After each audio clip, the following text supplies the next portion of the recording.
1 in 6 people will experience a toxic relationship with a narcissist in their lifetime. Not 1, not 2, 1 in 6. That means someone you know. Maybe it means you. And the worst part? Most survivors don't even realize it until months, sometimes years, after it ends. Because narcissistic abuse doesn't leave visible bruises. It leaves questions that never stop echoing in your mind. Was it me? Why did they change? How could someone love me and destroy me at the same time? Midway through the relationship, your brain is already rewired. A 2022 neuroscience study showed that emotional abuse can alter your brain's decision-making and stress regulation the same way physical trauma does. That's why it felt like you were going crazy. You weren't. You were being conditioned. This isn't just a breakup story. This is about the truth they never told you, and the you they tried to erase. If you are, or have ever been, in this kind of relationship, hit the like button so others like you know they're not alone. And if you feel ready, you can share your experience in the comments, or just say thank you to mark the beginning of your healing. Freud once said that we are never so defenseless against suffering as when we love. Carl Jung took it further. Until you make the unconscious conscious, it will direct your life, and you will call it fate. And Marcus Aurelius, nearly 2,000 years ago, warned us that appearances are often a trap. Very little is needed to make a happy life. It is all within yourself, in your way of thinking. But what happens when someone manipulates the way you think, on purpose? Studies from the APA show that 1 in 20 people has strong narcissistic traits, and around 6.2% of the population meets criteria for narcissistic personality disorder. That's not a rare toxic trait, that's an epidemic, and yet, no one teaches us how to see it coming. If you're listening to this, chances are you once thought you found someone who saw you, someone who made you feel chosen, special, even adored. You were probably asking yourself, why me? Why did I not see this coming? And that's exactly the point. You weren't blind. They were masked. Narcissists don't show up with red flags waving in the wind. They show up with charm. According to Dr. Ramani Durvasula, a renowned clinical psychologist specializing in narcissistic abuse, the early phases of a relationship with a narcissist often feel like a high. That's not a metaphor. Brain scans have shown that love bombing activates the same regions as cocaine use. You felt addicted because you were. It was biochemical, and they knew it. You weren't naive. You were neurologically hijacked. The truth is, narcissists are often socially intelligent. Studies have shown they score higher than average in cognitive empathy. Not emotional empathy, but the ability to understand what others feel. They use that understanding not to connect, but to control. Like an actor studying a role, they learn your script. They mirror your values, your dreams, even your wounds. And because they reflect you so well, you think you've found your soulmate. But it's not a connection, it's a performance. Marcus Aurelius said, "The soul becomes dyed with the color of its thoughts." But what if those thoughts weren't yours? What if they were planted, slowly, subtly, by someone who knew exactly how to twist your self-perception? Here is something most people don't know. Narcissists don't lie with words, they lie with patterns. Their consistency is what makes the lie believable. In fact, Dr. Carol McBride's work with thousands of survivors revealed that narcissists often use 3 tools: idealization, devaluation, and discard. You were praised, then confused, then blamed. It's a cycle, a loop, a manipulation strategy. Still wondering why it felt so real? Here's a chilling fact. According to a 2020 study by researchers at the University of Georgia, narcissists are significantly more likely to use impression management tactics in romantic relationships. In plain English, they fake it. They calculate the emotions they show you, like an illusionist shaping the smoke so you never look at the mirror behind it. And now the betrayal hits, not because they left, but because they were never there. That's what hurts the most. You weren't loving a person, you were loving a projection. This isn't just philosophy, this is war on your mind. And like Epictetus taught, it's not what happens to you, but how you react to it that matters. The truth is, this was never about weakness. It was about being deeply human in front of someone who weaponized humanity. The reason you didn't see the mask fall wasn't because you weren't looking. It's because they wore it so well, they almost believed it themselves. Almost, but now you start seeing, and once you see, you don't unsee. You begin to rebuild. This time not by trusting others first, but by knowing how to trust yourself again. They didn't pick you at random, and they definitely didn't love you the way you loved them. Here's what no one tells you at the beginning. Narcissists hunt. They study. And the most dangerous ones don't look for weakness. They look for light. They look for people with depth, compassion, resilience, and loyalty, because those traits are fuel for them. Dr. Craig Malkin, a clinical psychologist and Harvard lecturer, describes how narcissists often target individuals with what he calls egoism. Egoists are highly empathetic people who tend to prioritize others over themselves. Sound familiar? You weren't too sensitive. You were emotionally attuned. You were exactly what they wanted, because you were willing to love without conditions. That's what made you powerful. That's also what made you a target. Carl Jung believed that the meeting of two personalities is like the contact of two chemical substances. If there is any reaction, both are transformed. But a narcissist doesn't want both people to change. They only want to mold you. Do you ever wonder why you kept giving them the benefit of the doubt? Why you explained their behavior to your friends? Why you excused their coldness, their arrogance, their lies, telling yourself they were just stressed, just afraid to open up? That's not delusion, that's empathy weaponized against you. Neuroscience backs this up.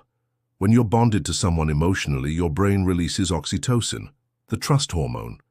But when that trust is consistently betrayed, the cognitive dissonance kicks in.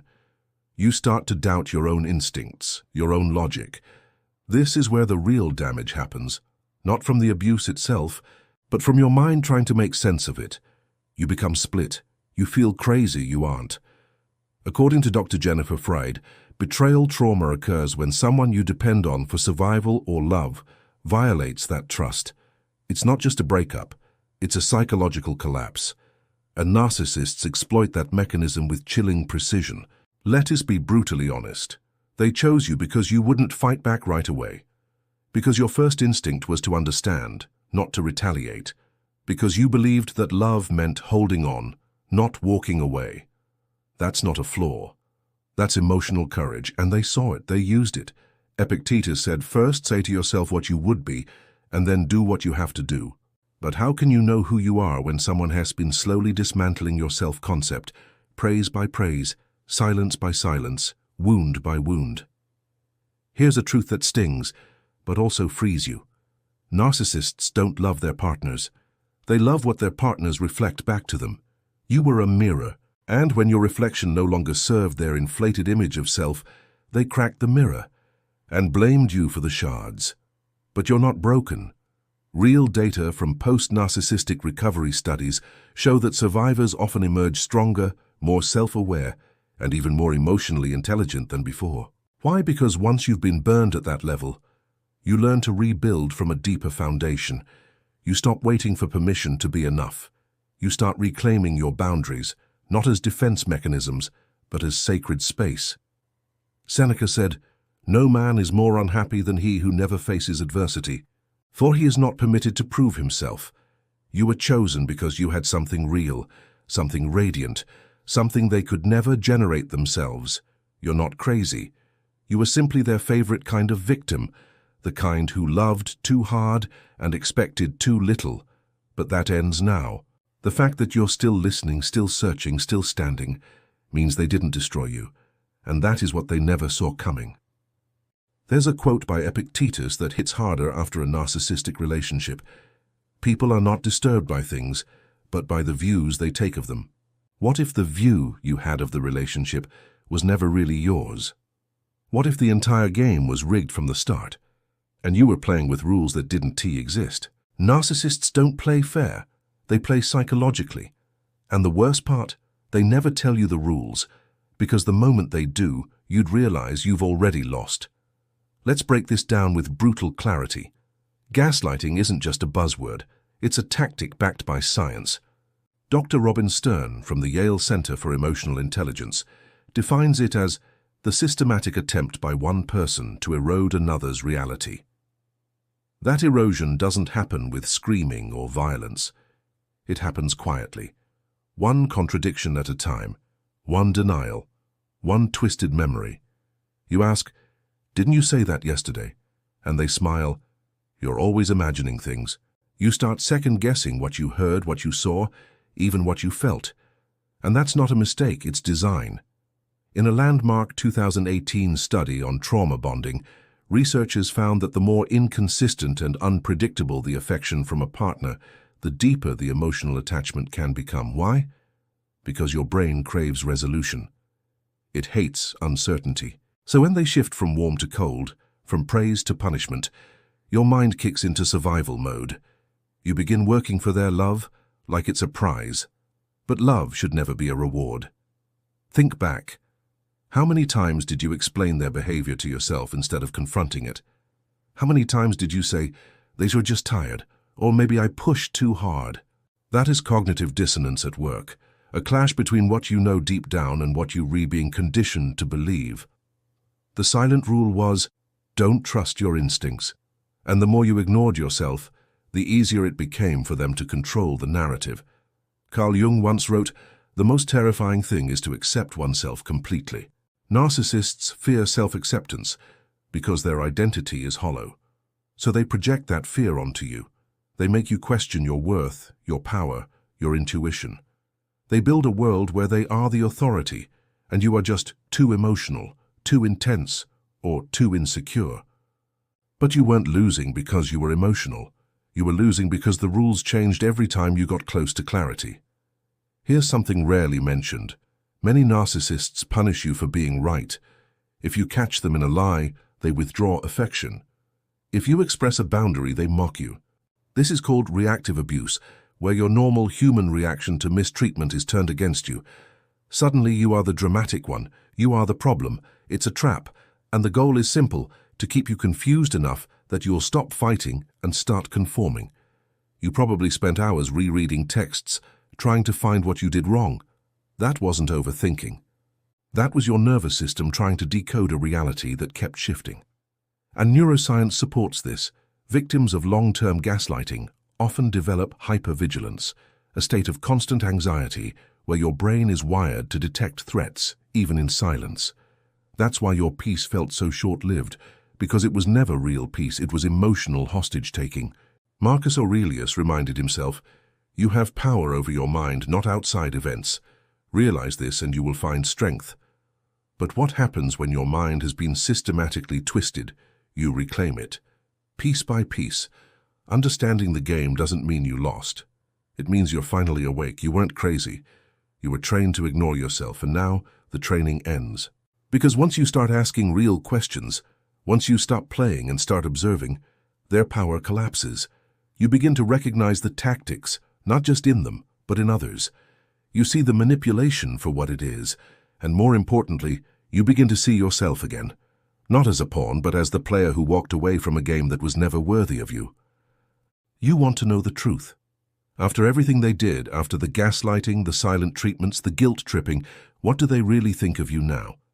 The answer isn't what you think. It's darker and more freeing than you realize. First, understand this.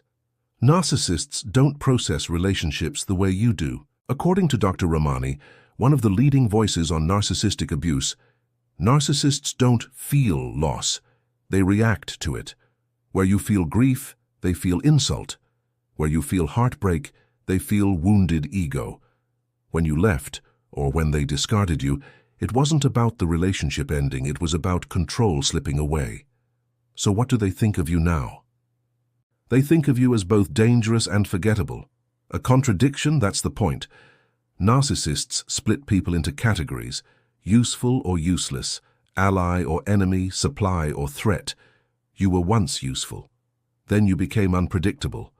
Now, you're a mirror they'd rather not look at, because if they did, they'd see the cracks in their illusion of superiority. A 2015 study in the Journal of Personality Disorders found that individuals with narcissistic traits experience deep insecurity when rejected.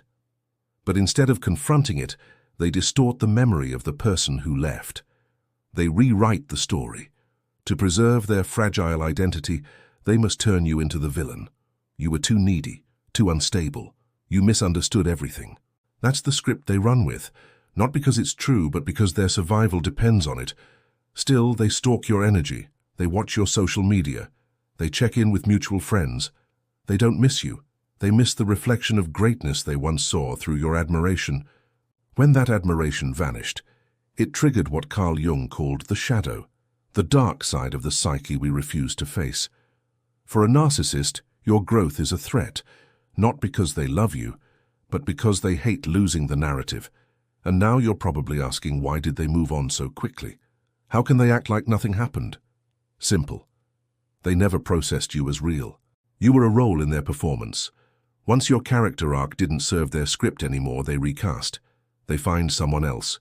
That person becomes the new, perfect partner, for now. But it's a cycle. It always was. New supply, same story. You just got out before the curtain dropped again.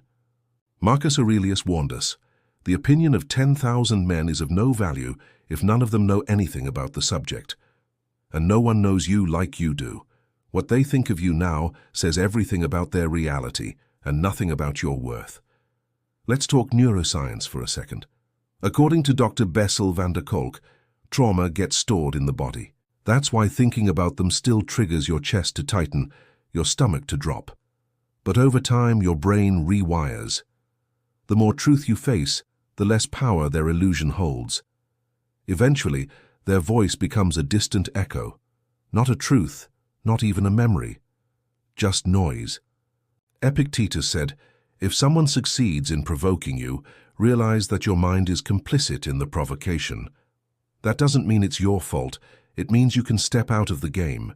You can choose not to wonder what they think, because what they think is part of the same theater that once trapped you. And here's the deeper twist. When you stop reacting, when you rise in silence and rebuild from wisdom, they feel it. They feel it in absence, not because they're connected to your soul, but because they lost control of your attention. So what do they really think of you? They think you escaped. They think you're stronger now. They hope, secretly, you'll fail, because your healing makes their game look small. But here's the part they didn't calculate. You're not seeking revenge. You're seeking peace. You're not trying to prove them wrong. You're trying to remember who you were before they taught you to doubt it. That scares them more than anything, because nothing threatens a narcissist more than someone they couldn't break, especially when that person becomes the version of themselves they tried to destroy. Freud said, unexpressed emotions will never die. They are buried alive and will come forth later in uglier ways. And yet here you are, holding emotions that have nowhere to go, because the person who hurt you never offered closure. No apology, no explanation, just silence. Or worse, fake kindness to leave you doubting yourself again. And you're still asking the same haunting question. Why? Here's what most people don't understand. Narcissists don't give closure, because closure would require three things they fundamentally lack: self-awareness, accountability, and empathy. According to the DSM-5, one of the defining traits of narcissistic personality disorder is a lack of remorse and inability to recognize the feelings of others. Closure to them isn't healing, it's weakness, it's surrender, and they'll never give you that satisfaction. Statistically, over 85% of survivors of narcissistic abuse report never receiving a sincere apology. That number isn't an accident, it's a pattern. And the worst part? Your brain still craves it. Neuroscience explains why. The anterior cingulate cortex, your brain's conflict resolution center, activates when you experience injustice without closure. It wants resolution the way a wound wants to scab. But narcissists don't offer emotional resolution. They offer confusion. They leave open loops because those loops keep you emotionally tied to them. Every unanswered message, every inconsistent act, it wasn't random, it was reinforcement, it was control. Carl Jung said, everything that irritates us about others can lead us to an understanding of ourselves. So let's go deeper. Why do you need their apology? Because deep down you're still wondering if you were the problem. Because if they admitted what they did, Then everything you felt would finally be validated. But here is the trap. You're asking someone with no moral mirror to reflect the truth. Narcissists don't tell the truth. They survive by avoiding it. And this is where Stoicism changes the game. Epictetus wrote, "When someone does wrong, it is because they do not know better. If they knew, they would not do it." That doesn't mean excusing them. It means understanding that some people are so disordered, they will never see what they did, let alone fix it. Waiting for closure from someone like that is like waiting for fire to apologize for burning you. The healing comes not from the fire, but from learning not to walk into it again. Many survivors try to reach out after the relationship ends. They write long texts, hoping that the right combination of words will spark empathy, but those messages rarely land. Why? Because narcissists don't read to understand. They read to control the frame. Every word you send becomes material for their next performance, where they re either the victim or the hero, never the perpetrator. Dr. Ramani describes closure with narcissists as self-closure, because the only true end comes when you stop needing them to be the author of your healing, still wondering if they ever cared. That's normal, but let's be clear. If they cared in the way you deserve, you wouldn't be here, searching for answers they should have given. Real care shows up in accountability, in growth, in a conversation that makes you feel heard. They didn't do that, and they won't, not because you didn't matter, but because they only care about winning, and in their eyes, silence wins. Marcus Aurelius reminded himself daily, "You could leave life right now. Let that determine what you do and say and think." In other words, stop waiting for permission to move on. This is your life, your healing, your freedom. Here's the paradox. Closure doesn't come from them. It comes the moment you stop needing it from them. It comes the moment you decide to be the one who ends the story. Not with bitterness, but with truth. So what's the truth? You loved deeply. You gave more than they deserved. You searched for meaning in chaos, and now you're not waiting for words from someone who never had the courage to speak truth. You're writing your own ending, with or without their apology. And that's the kind of closure that no one can take from you. You don't want revenge. Not really. What you want is release, a sense of power that no longer depends on their downfall, and that is exactly where your transformation begins. Marcus Aurelius wrote, "The best revenge is not to be like your enemy." That one line contains centuries of wisdom, because if you live to prove them wrong, they still own part of you. You're still orbiting their gravity, but when you become free without needing them to fall, that's real power. Let's talk psychology. Dr. Judith Herman, one of the world's leading trauma experts, observed that true recovery from relational abuse doesn't come from retaliation. It comes from rebuilding autonomy. And the moment you shift your focus from them to you, something fundamental changes in your brain.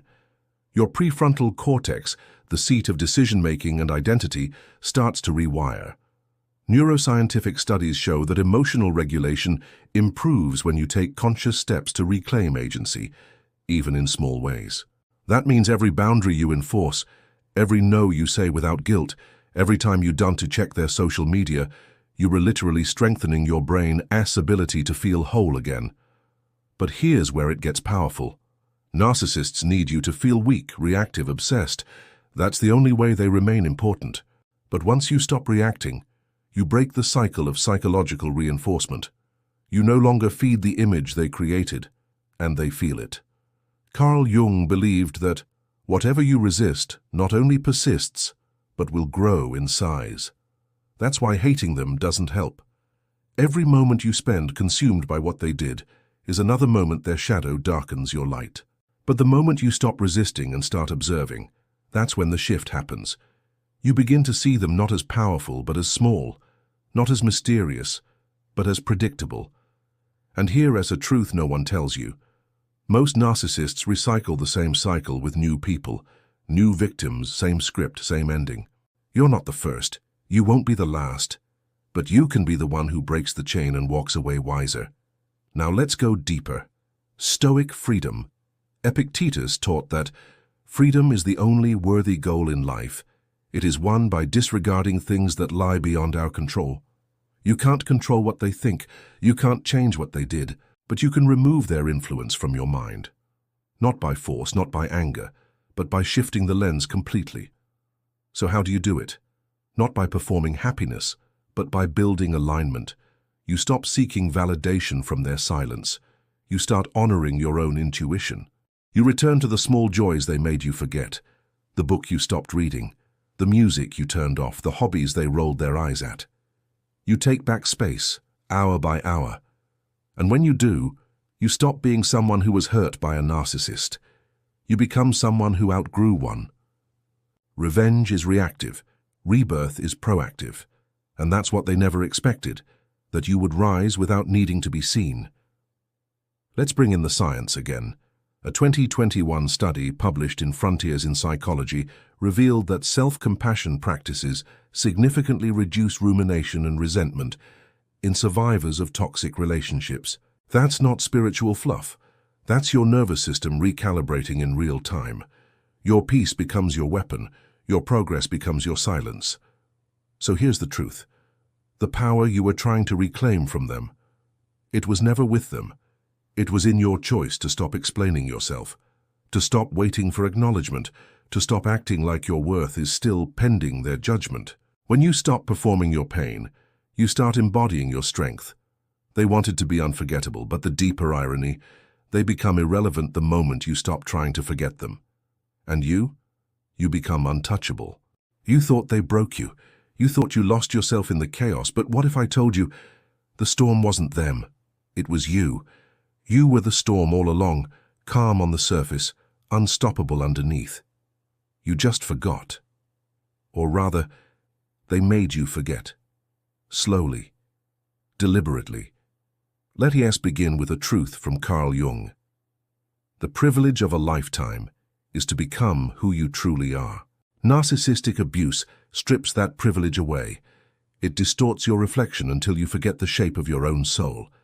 But here's what the Stoics, the neuroscientists, and the survivors all agree on. Identity can be shattered, but it can also be reforged, reclaimed. Let's go to the science first. According to Dr. Dan Siegel, one of the world's leading neuropsychiatrists, your brain is neuroplastic.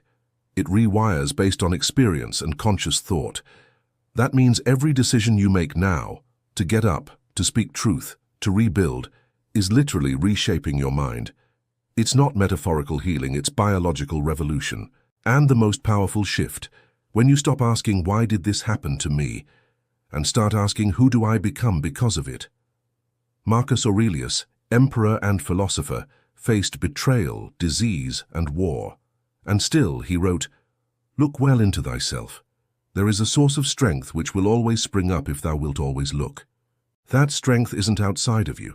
It's the part of you that survived the emotional starvation, the manipulation, the lies. It is the part that knew something was wrong even when you were told it wasn't. That part, that's your inner authority. Reclaiming it doesn't mean shouting. It means remembering. You remember that your worth never depended on their validation. You remember that your voice isn't too much. It was just inconvenient to their control. You remember that peace doesn't mean silence. It means self-respect. Here's the trap most people fall into. They rebuild a life that looks strong, but feels hollow. They change their hair, change cities, change friends, but they don't reclaim who they are. That's not freedom, that's escape. Real inner authority is quiet. It's not reactive, it's not driven by attention. It's the moment you wake up and no longer need anyone to agree with your reality. It is the moment you know your story, even the dark chapters, and you are not ashamed of a single page. Dr. Gabor Mate, trauma specialist, said it best. The essence of trauma is not what happens to you. It's what happens inside you as a result. You were trained to abandon yourself, to disconnect from your instincts, to shrink your truth to protect someone else's ego. But now the training breaks, because authority is self-chosen, and so is peace. You no longer try to explain your boundaries. You enforce them with stillness. You no longer ask, do they still think of me? You ask, why would I still give them space in my mind? That's the power shift, not revenge, not pretending to be over it, but becoming so rooted in who you are that nothing, No ghost of the past, no smear campaign, no silence can unseat you from your center. Seneca wrote, "As is a tale, so is life. Not how long it is, but how good it is what matters." The story isn't over. It's only now becoming yours. And when you walk with authority, not forced, not loud, but sovereign, you become the person they feared you'd discover. Not bitter, not broken, but clear. Clear in your mind, clear in your soul, clear in your direction, because you were never the victim, you were the lesson. The storm they couldn't predict, the peace they couldn't disturb, the truth they couldn't erase, and now you rise, not to be seen, but because it's who you were always meant to be.